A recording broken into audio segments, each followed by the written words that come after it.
Es-tu à l'aise, toi, de parler de tout? Tout. Oui. Tout. Tout. Ben, tout. C'est ce que je veux dire. Puis quand vous appelez, vous parlez de quoi? Hey, boy, on dit tous les sujets. C'est assez large. On ne pourra pas tout dire. Non, il y a des parties qu'on va garder pour nous autres.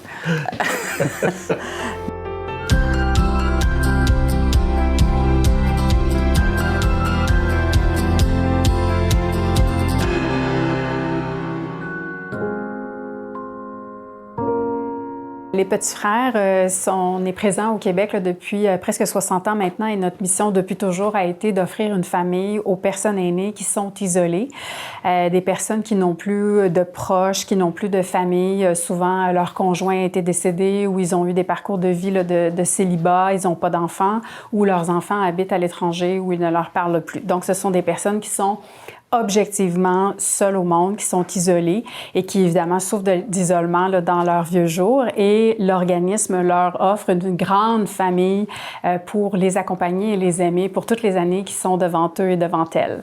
Alors nous, on est vraiment ciblés sur les personnes de 75 ans et plus. En moyenne, les personnes qu'on accompagne, ils ont environ 85 ans. C'est vraiment ce qu'on appelle le 4e âge ou le grand âge parce que c'est une période de la vie qui est très différente là, de la période aînée là, des gens de 65 jusqu'à 75-80 où les gens ont encore beaucoup de capacités, de la mobilité. Parfois, ils peuvent être seuls aussi au monde, mais ils ont plus de moyens, disons, là, pour entrer en relation. Mais quand les gens tombent dans le grand âge, donc 75, 80, 85, bien, les moyens physiologiques et parfois même cognitifs peuvent être en décroissance. Il peut y avoir des obstacles, des difficultés qui vont se présenter. Alors, les Petits Frères, on est vraiment ciblés sur ce groupe de personnes-là, sur ce parcours de vie que les gens vont vivre dans le grand âge. Et tout ce qu'on fait, c'est toujours adapté pour des personnes qui ont des capacités, mais des personnes qui ont moins de capacités. Parce que chez les Petits Frères, on a 2 critères, donc 75 ans et plus et l'isolement. Et la promesse qu'on fait à chacune des personnes qui se joignent aux Petits Frères, c'est d'être là pour toujours, jusqu'au dernier jour. Alors, typiquement, une personne peut arriver chez les Petits Frères, elle a 75 ans, elle a peut-être son appartement, elle est seule au monde, mais elle a une petite vie sociale, elle a un certain réseau, mais avec les années, bien, les gens vont décéder ou peut-être qu'elle va changer de quartier parce qu'elle va changer de résidence, etc. Et donc, il y a toutes ces transitions-là qui vont se passer dans leur vie. Mais les Petits Frères, nous, on leur promet d'être là pour toujours, jusqu'au dernier jour, peu importe ce qui leur arrivera, peu importe s'ils déménagent, peu importe s'ils perdent la mobilité ou même s'ils perdent des facultés cognitives. On dit même si vous nous reconnaissez plus, nous, on vous reconnaît encore.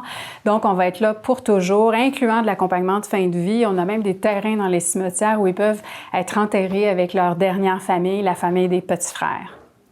La vulnérabilité sociale, ce serait une fragilité, ce qui rend la personne plus à risque d'être isolée surtout. Donc, la vulnérabilité sociale, ce serait beaucoup des personnes qui sont en situation d'isolement, qui n'ont pas de réseau social autour d'eux. Donc, ce que ça fait, c'est que le moindre stress ou le moindre changement, par exemple une canicule, va les mettre beaucoup à risque d'avoir de graves conséquences physiques ou psychologiques qui pourraient aller jusqu'à une maladie grave ou au décès. Ça pourrait aussi être une vulnérabilité socio-économique, mais ce qu'on entend par vulnérabilité sociale habituellement, c'est vraiment plus le faible réseau social. Vraiment, je dirais que le plus grand indice là, de vulnérabilité sociale, ce serait le faible réseau social. Donc, le nombre de contacts significatifs de la personne, le nombre de relations significatives. Parfois, on va aller jusqu'à poser des questions très simples comme demander combien de personnes vont chez vous par semaine, combien d'appels téléphoniques avez-vous par semaine ou par jour. La personne qui reçoit aucun appel téléphonique dans une semaine, c'est quelqu'un qui est en situation de très grand isolement.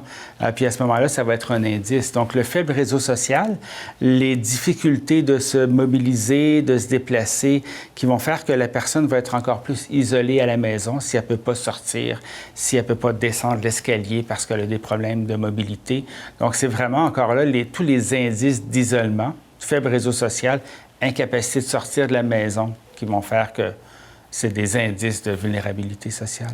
La chose la plus importante qu'on leur offre, c'est la promesse d'être là pour toujours. Donc ça offre un grand réconfort parce que souvent, les personnes dans cette période d'âge-là, bien, elles voient beaucoup de gens partir autour d'eux ou même les personnes du système de santé, parfois, vont tourner, vont changer. Donc, il y a beaucoup de fluctuations dans la vie de ces personnes-là et donc de leur promettre d'être là pour toujours, c'est la première chose, même si ça semble très passif, c'est quelque chose qui est très marquant pour la personne qui reçoit cet engagement-là, là où elle est dans sa vie. Maintenant, pratico-pratique, là, donc notre activité ou le programme principal, c'est qu'on va jumeler cette personne-là avec un bénévole ou une bénévole parce qu'on croit que pour tirer quelqu'un de l'isolement, la chose la plus importante, c'est qu'elle ait au moins une, idéalement plusieurs, mais au moins une vraie relation avec quelqu'un. Donc, une relation significative, quelqu'un à qui ils vont penser, quelqu'un à qui ils vont parler, bien sûr, mais qu'entre les conversations, on va se dire « Ah, bien, j'espère qu'elle va bien, j'ai hâte de lui reparler. Quand est-ce que je lui reparle? J'espère que sa fille va bien. » Donc, il y a toute cette dynamique-là, un peu comme le Petit Prince, là, qui est bien au-delà du moment qu'on peut passer à discuter avec quelqu'un, mais qui est là entre le moment aussi. Donc, la différence entre faire des appels un peu ad hoc, on appelle quelqu'un, on appelle une autre, on appelle une autre, on appelle une autre, et tisser une relation d'amitié, nous, on croit vraiment à cette relation d'amitié qui va donner une autre couleur à la vie, puis qui va vraiment rehausser la vie, puis replacer la personne dans un réseau de relations. Donc, le jumelage, c'est la chose la plus importante qu'on fait dans leur vie. Maintenant, ensuite, selon leurs capacités et leurs intérêts, bien, il y a des activités, il y a des sorties, comme aujourd'hui, là, sur notre terrasse, là, il y a une rencontre de grands amis avec des bénévoles, donc il y a certaines activités de socialisation. On a un programme vacances aussi, où on a une maison de vacances dans la région d'Oka. Nos grands amis qui sont capables peuvent aller passer une semaine de vacances là, pendant l'été. On a évidemment les grandes célébrations. Hein. Nous, pas juste nous, nos grands amis nous le disent à quel point c'est important. Noël, Pâques et leur anniversaire. Donc ça, c'est des grands moments de l'année. Pour certains, c'est religieux, pour d'autres, c'est pas religieux. Mais au-delà de ça, il y a toute une effervescence dans la société autour de ces moments-là où tout le monde parle de ça, tout le monde parle des fêtes de famille, des retrouvailles, tout ça. Alors, quand on est seul, puis qu'on regarde la télé, puis qu'on voit que tout le monde a du fun, puis que nous autres, on n'en a pas, c'est encore plus difficile. Donc, c'est extrêmement important pour nous de marquer, comme toute famille le fait, on marque de manière très importante l'anniversaire de la personne, Noël et Pâques. Et tous ces événements-là, bien, on les fait. Il y a toujours plusieurs versions parce que c'est en fonction de la condition de la personne. Donc, si la personne est capable de venir à un party, bien, on fait un gros party, puis comme à Noël, nos grandes fêtes sont très médiatisées, là, parce qu'il y a 450 personnes au Sheraton, puis c'est vraiment une grosse fête avec un band, puis tout le kit. Mais il y a la face cachée de cet événement-là où c'est le Noël à domicile. Donc, on a des bénévoles, on prépare des boîtes collations avec un cadeau de Noël, des surprises, tout ça. Et on a toute une escouade de bénévoles qui vont aller à domicile pour fêter Noël avec chacune et chacun des grands amis qui peuvent pas ou veulent pas participer à la fête. Donc, quand je vous dis on est vraiment ciblé dans le grand âge, c'est que nous, on pense toujours à tout ça. C'est pas juste on fait un party de Noël, si on fait un party de Noël, puis si les gens peuvent pas venir, bien voici ce qui se passe. Puis s'ils n'ont pas pu cette journée-là, bien on reporte ça à l'autre journée d'après parce qu'on veut s'assurer que chacune et chacun puisse accéder aux plaisirs de la vie qui sont encore devant elles et devant eux. Alors, vous voyez, c'est important pour nous que cette maison soit chaleureuse, elle soit accueillante. Hein. Ce qu'on veut, c'est que les grands amis, quand ils arrivent ici, on leur dit « Bienvenue chez vous, bienvenue dans votre maison. C'est la maison des petits frères, mais comme vous faites partie de la famille, bien, c'est tous ensemble qu'on vit dans cette maison-là, même si les gens ne viennent pas tous les jours, mais c'est quand même un lieu où ils peuvent se retrouver régulièrement. » Alors, quand nos grands amis viennent ici, bien, on a la chance là, d'avoir 2 beaux salons tout romantiques, en quelque sorte. Donc, nos grands amis, quand ils arrivent, ils s'installent, ils prennent un thé, un café, un jus, un apéro. Ils prennent le temps là, d'enlever leur manteau l'hiver, les bottes aussi. Là, il y a toute cette orchestration-là. Les grands amis, quand ils viennent ici, ils viennent jamais seuls. Ils viennent toujours avec un bénévole qui a été les chercher à la maison et qui vont célébrer toute cette fête-là avec eux. La fête, ça commence quand on va vous chercher et ça se termine une fois qu'on vous a ramené. Donc, nos bénévoles sont des gens très sociables qui aiment ça, jaser avec les grands amis, qui vont les accompagner ici, qui vont passer le temps de la fête avec eux et qui ensuite vont les ramener à domicile.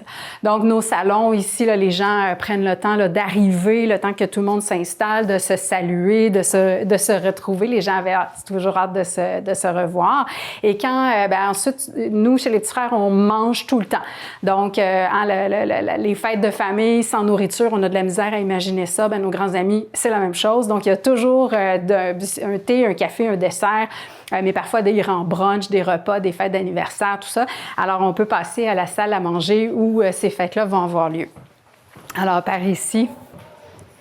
Donc ici, c'est notre grande fête, notre grande salle, qui sert à toutes sortes de choses. Aujourd'hui, clairement, il y a eu une réunion, donc les tables sont plus en mode réunion, mais ici, il y a toutes sortes de fêtes qui ont lieu. Parfois, c'est un café-bistrot avec plein de petites tables. Parfois, on prend les sofas de l'autre salle, on les amène ici, puis ça devient un grand lounge. On fait aussi notre assemblée générale, les fêtes de reconnaissance de bénévoles. Donc, dans ces moments-là, c'est décoré comme une grande salle de bal. Alors, c'est vraiment une salle multifonctionnelle où on vit toutes sortes de choses ici dans la maison, tous ensemble. Mais vous reconnaîtrez encore toujours le caractère très chaleureux, très convivial, parce que ce qu'on veut, c'est avoir du plaisir ensemble dans notre grande famille. Alors voilà pour notre grande salle. Derrière, vous voyez, on a une terrasse où des gens se rassemblent. Donc, aujourd'hui, c'est une journée très clémente. Donc, les gens peuvent aller à l'extérieur. Parfois, il fait trop chaud, parfois, il fait trop froid. Mais aujourd'hui, c'est une température parfaite pour que les gens puissent se réunir. Et puis, on a la chance d'avoir une magnifique cuisine où on peut préparer des repas pour presque 100 personnes. Donc, ça nous arrive de recevoir en grand grâce à notre belle cuisine là, qui nous le permet.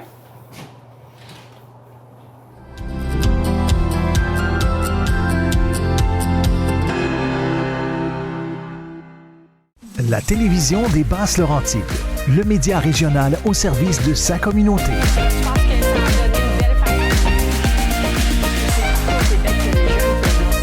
Une programmation diversifiée dédiée aux citoyens de sa région où le local est à l'honneur.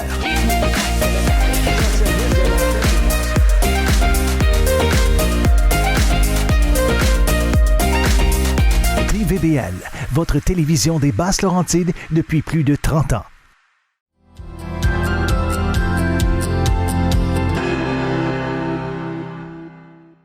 On sait que la personne qui est en situation d'isolement, de solitude, ça a été bien montré là, dans les études que c'est quelque chose qui est très néfaste pour la santé. Hein.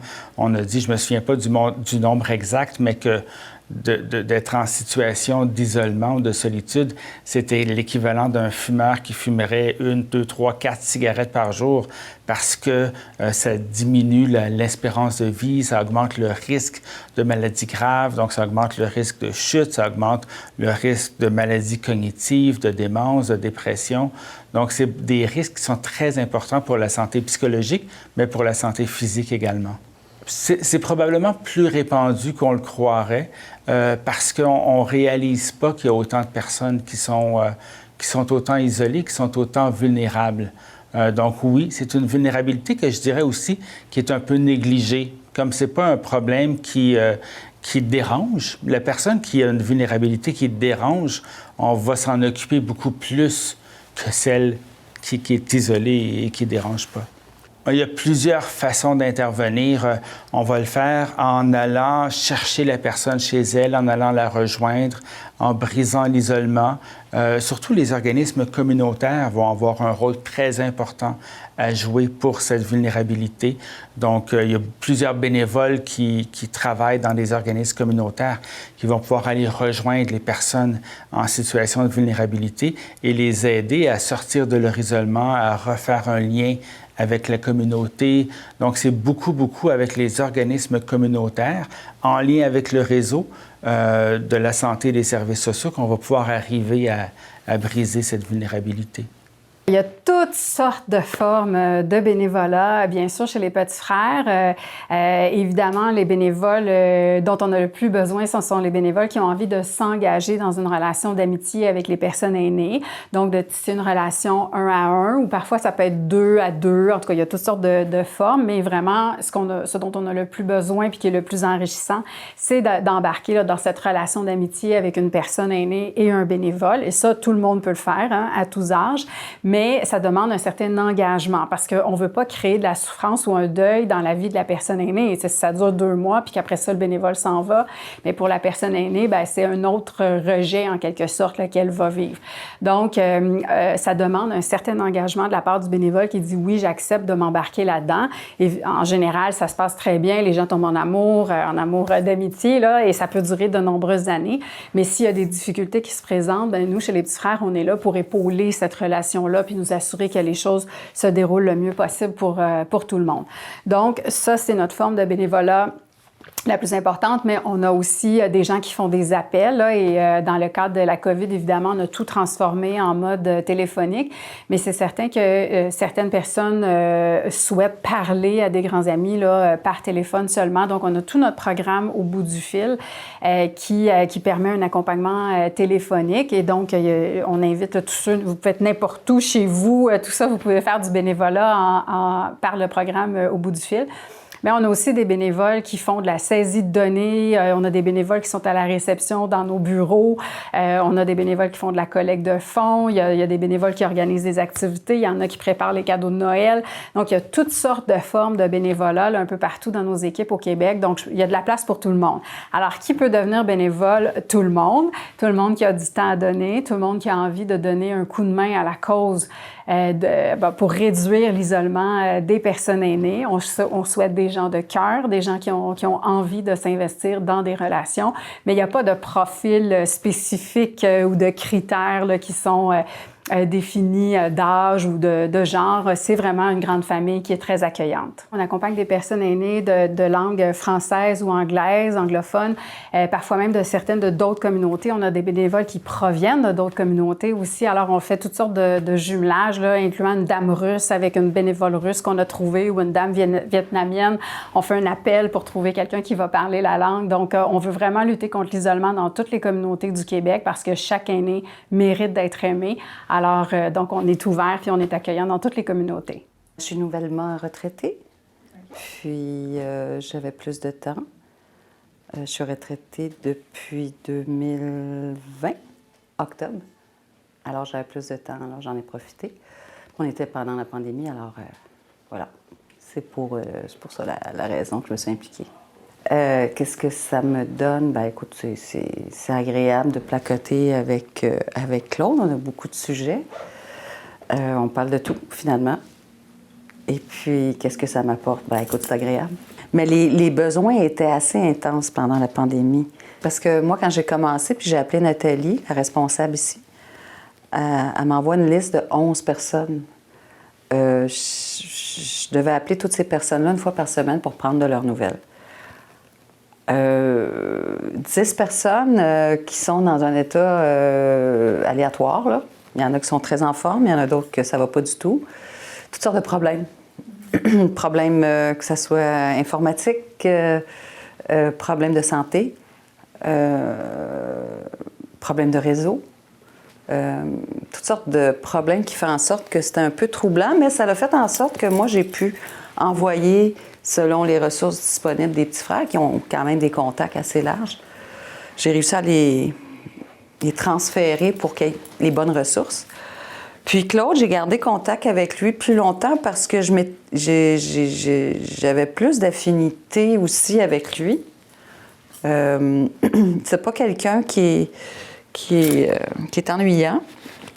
Je ne veux pas dire qu'ils sont tous ennuyants, c'est pas ça l'idée, mais en tout cas, ça clique ou ça clique pas.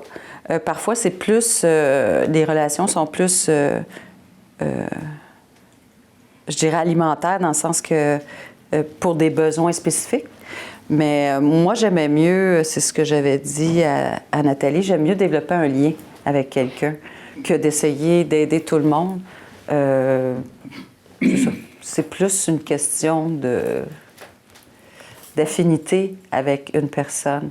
Raconte donc la façon qu'on t'a contacté pour être avec les petits frères. Bien, la pandémie a commencé et puis,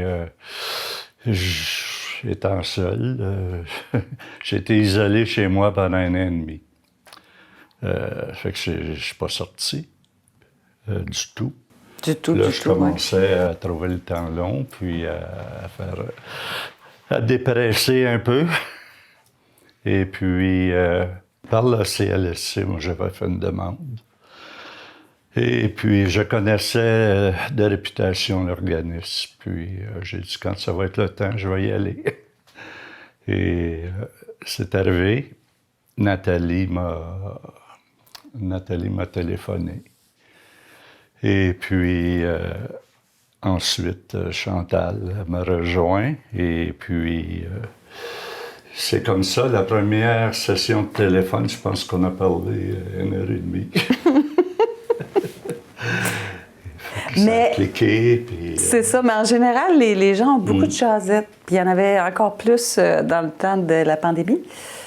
Il y avait des gens qui se faisaient un bout qui étaient isolés, là, qui n'avaient vraiment pas beaucoup de gens à qui parler, que ce soit même la famille. Puis il y a des gens qui sont vraiment très seuls, là. Tu sais, Claude, il a la chance quand même de vivre avec quelqu'un, mais il y a du monde que, non, il y a vraiment... C'est pas mal de vide autour. C'est assez troublant. Sur une échelle de 0 à 10, c'est grave? Oui, c'est difficile de mettre ça sur une échelle, mais oui, c'est très grave. Là, je le mettrais sûrement à un 8 sur 10. À ce point-là? Oui, parce que c'est comme je le disais, c'est un facteur de mauvais pronostic qui augmente la mortalité, qui augmente le risque de maladies graves, qui est très souffrant aussi et très inquiétant pour les personnes qui sont en situation de vulnérabilité parce qu'ils ne savent pas comment demain va être. Ils ne savent pas si quelqu'un sera là pour les aider, si quelqu'un sera là pour eux. Donc, je dirais que c'est une des vulnérabilités qui est malheureusement les plus importantes ou les plus inquiétantes et graves dans la société actuelle. J'ai jamais été en contact avec une personne non-voyante. Puis Claude, dans le temps de la pandémie, c'était un peu, pas mal même, difficile. Parce qu'il y avait des problèmes un peu de mobilité, il était extrêmement seul, même s'il vit avec quelqu'un, heureusement, là. Mais ça a commencé assez vite. On a assez vite fraternisé. Il est cultivé, Claude, il connaît plein de choses. Il a une mémoire d'enfer. Je cherche mes mots, il les trouve. Alors, ouais. On partage pas mal de trucs, ouais. On parle d'histoire aussi, puis, tu sais, il vient de Montréal. Alors, on arrive à avoir des sujets communs. Tu sais, Claude, dans une période où les rendez-vous chez le médecin, c'était super difficile pour tout le monde, anyway. Claude était en mobilité réduite. Je parle pas de son handicap de ses yeux, je parle vraiment physiquement. Puis j'en ai parlé avec Nathalie, puis ils ont vraiment été assez efficaces sur le fait que, tu sais, je me suis dit, écoute, il n'est plus en mesure de se déplacer, il est toujours chez lui, le moral s'en va en chute libre. Alors, y a-t-il moyen de... Puis Claude m'a dit entre-temps que oui, il était en mesure quand même de se promener avec un quadriporteur. Un quadriporteur. Je ne vais pas dire la même niaiserie la dernière fois. Puis c'est ça. Puis ils ont fait en sorte qu'ils l'ont aidé premièrement, à magasiner. Et ils ont trouvé.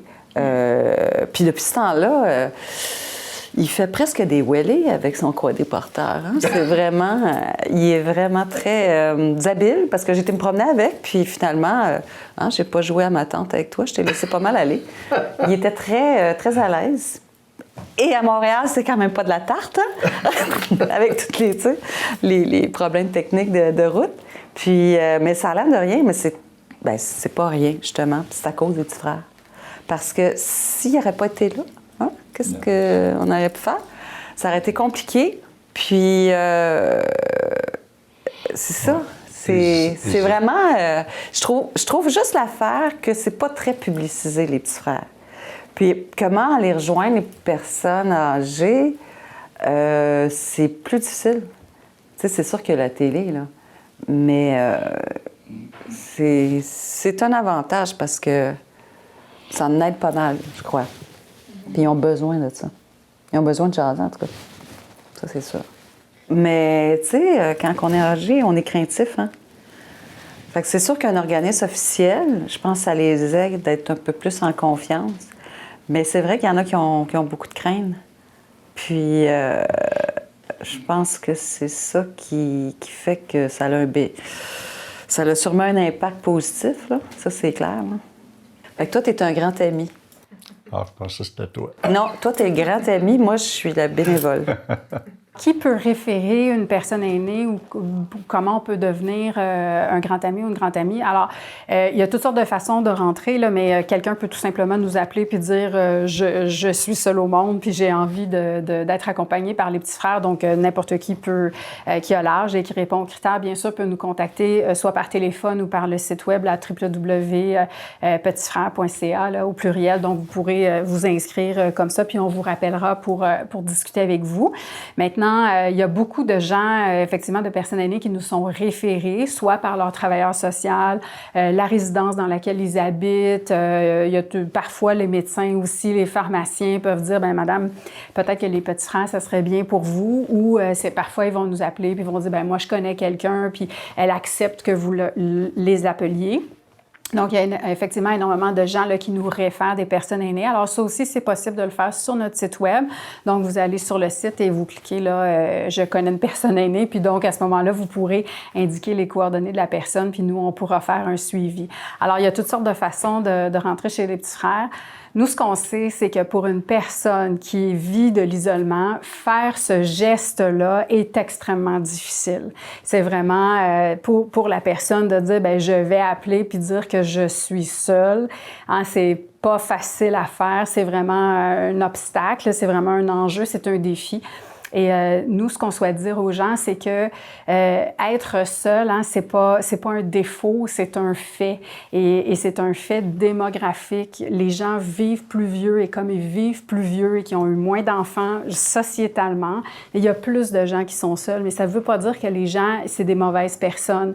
Et nous, bien, comme société, on doit tisser un filet qui est plus solide autour de ces personnes-là. C'est un nouveau phénomène. C'est pas parce que les gens sont moins gentils, ni les aînés, ni les pas aînés. Je veux dire, c'est un phénomène. Il y a beaucoup plus d'aînés qu'il y en avait auparavant. On vit plus longtemps, mais ça crée cet élément-là d'isolement. Donc, les gens ne doivent pas se sentir coupables, ils ne doivent pas se dire « Mon Dieu, de quoi je vais avoir l'air? » C'est un phénomène social, donc il faut le dédramatiser dans ce sens-là. Et les petits frères, bien, nous, on est là depuis très longtemps. On sait comment créer une famille, on sait comment changer la vie des personnes aînées.